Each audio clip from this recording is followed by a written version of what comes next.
În numele Tatălui și al Fiului și al Sfântului Duh. Amin.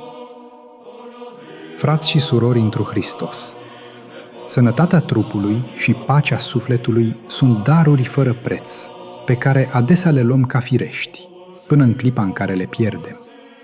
De aceea, astăzi, să ne adunăm în rugăciune, cu smerenie și recunoștință, cerând de la Domnul cel iubitor de oameni putere, întărire, vindecare și ocrotire, pentru noi și pentru cei pe care îi purtăm în inimile noastre.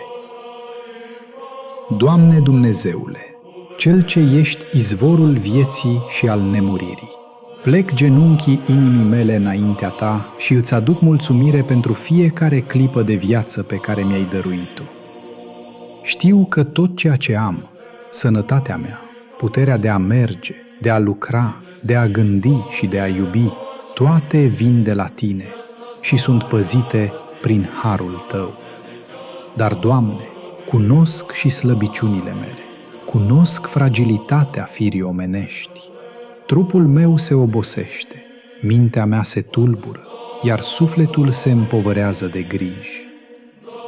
Pentru aceasta, Te rog, Stăpâne, întărește-mă cu puterea Ta cea nevăzută, alungă bolile departe de mine, ferește-mă de primejdii și păzește-mi pașii de orice rău. Îți aduc înainte pe toți cei dragi mie, Doamne, părinții mei, copiii mei, frații și surorile, soțul sau soția, rudele și prietenii mei. Pe toți îi încredințez milei Tale. Dăruiește-le sănătate deplină, întărește-le trupurile, luminează-le mințile și păzește-le sufletele în credință. Ocrotește casele noastre de boli, de neputințe, de necazuri neașteptate și trimite peste noi pacea Ta cea sfântă. Adu, Doamne, alinare celor care zac pe patul de suferință și care își ridică ochii către Tine cu lacrimi. Adu vindecare celor care sunt încercați de boli grele. Adu răbdare celor care îndură dureri și adu mângâiere familiilor care plâng. Fă ca mâinile doctorilor să fie călăuzite de înțelepciunea Ta și ca toate tratamentele să fie binecuvântate de harul Tău. Doamne, fii aproape de cei bătrâni, întărește-i în slăbiciunile lor, dă-le zile cu liniște și cu nădejde.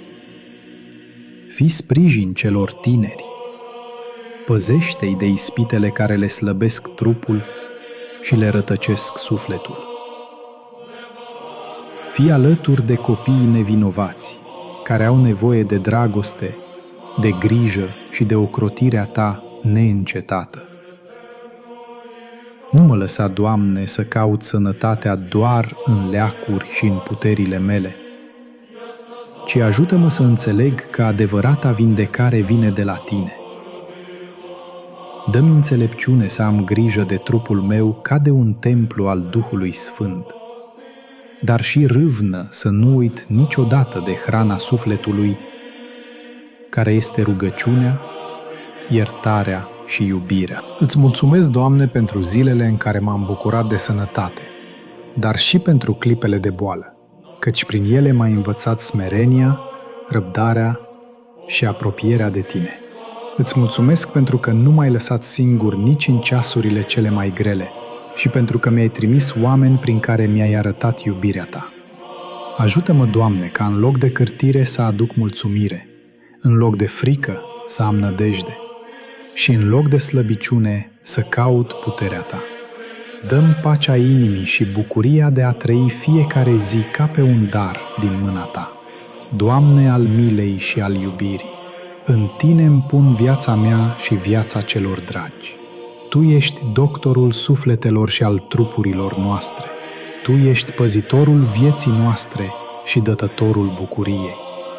Primește rugăciunea mea, păzește-ne sub acoperământul Tău, vindecă rănile noastre, alungă frica și dăruiește-ne tuturor sănătate, pace și mântuire. Că a Ta este puterea, slava și iubirea, în vecii vecilor. Amin.